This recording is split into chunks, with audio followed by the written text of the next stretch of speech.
मध्य प्रदेश महिलाओं और बच्चों से जुड़े अपराध के मामले में देश में दूसरे नंबर पर है। आए दिन घर की बेटी हैवानियत का शिकार हो रही है। देश और प्रदेश में अचानक अपराध के मामले इतने कैसे बढ़ गए? क्या कभी यह बात जहन में आई? जरा सोचिए, इंटरनेट के पहले क्या माहौल इतना बिगड़ा हुआ था? इन सवालों के बीच डीजीपी कैलाश मकवाना का बड़ा बयान सामने आया है। देखिए ये खास रिपोर्ट। उन्होंने कहा कि नेट की अश्लील सामग्री के कारण महिला अपराध हो रहे हैं। छेड़छाड़ और अन्य बड़े अपराध भी इसी के कारण बढ़ रहे हैं।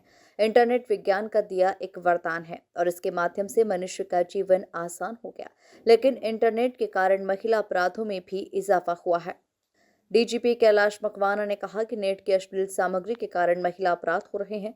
छेड़छाड़ और अन्य बड़े अपराध भी इसी के कारण बढ़े हैं।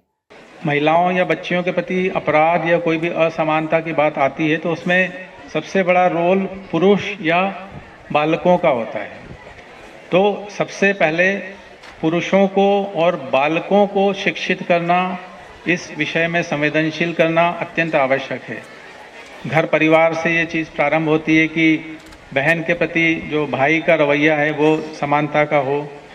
जो माता पिता हैं उनमें भी कोई डपटने या दबाने वाली टेंडेंसी माता को पिता द्वारा नहीं होना चाहिए। तो इसमें मेन रोल घर से ही शुरुआत होती है, चाहे वो बेटे या पुरुष के रूप में।